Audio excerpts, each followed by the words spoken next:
Magandang araw mga ka-precious! Nandito na naman tayo ngayon sa bukid kung nakikita nyo.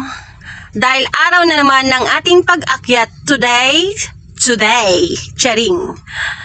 Kaya tara, ikot tayo dito mga ka-precious sa kagubatan at maghahanap tayo dito ng panggatong. Charing! Dito sa likod ng bahay kubo, marami kang makikitang mga pananim. Iba't ibang klaseng mga tanim mga ka-precious. Merong mga gulay at saka frutas. Itong hinahawakan ko mga ka-precious ay guyabano. Isa din to sa magandang gamot mga ka-precious o herbal dahil marami ding mga sakit ang magagamot dyan. Isa na dyan yung cancer. Oh, di ba? May pa-trivia si Precious. Nga pala mga ka-Precious, dahil maulan ngayon, maraming katubigan ang nagkalat dito sa kabukiran, Charing. Ayan yung mga ka-Precious, parang falls siya yung dinadaanan ko kasi nga maraming tubig at pababa yung agos niya.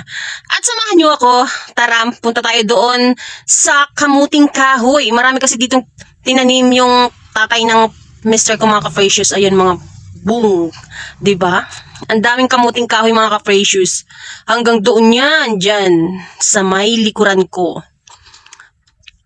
Maganda to mga ka-precious kasi nga, pag namumunga to, madami tong naaani at maraming laman. Sa ilalim kasi yan makukuha yung mga bunga.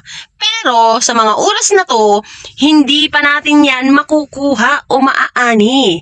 Dahil nga, 1 taon pa ang hihintayin natin para makuha natin yan o makain. 1 taon kasi yung tagal niyan mga ka-precious bago siya magkaroon ng bunga sa ilalim ng lupa. Kaya ayan, dyan na lang muna tayo sumilong sa ilalim ng ating kamuting kahoy. Cherries! With the committee hearing proper, please allow diba? the chair Pag nakaupo to ako, deliver his opening mas matangkad remarks. pa sa atin yung kamuting kahoy. Magandang umaga po sa ating lahat. Good morning to our Senior Deputy Speaker, Don Gonzales, the head of the Task Force Quadcom, the Honorable Co-Chairman of the 4 standing committees, esteemed colleagues, distinguished guests, ladies and gentlemen. Thank you for being here today as we continue this crucial and profoundly significant investigation.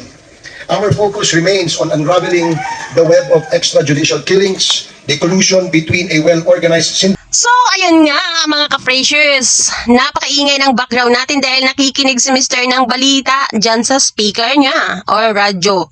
Basta, nakikinig. Charing. Kaya ako naman ay naboboard. Wala pa akong magawa dyan.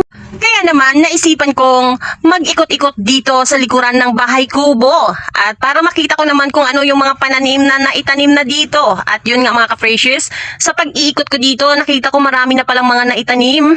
At saka, itong kamuting kahoy, napakarami na din mga ka-precious. Hihintayin ko talaga mamunga yung kamuting kahoy mga ka-precious dahil marami akong magagawa dyan o maluluto, iba't ibang klaseng merienda ang aking magagawa dyan. Sa ngayon, maghantay muna tayo. That's all!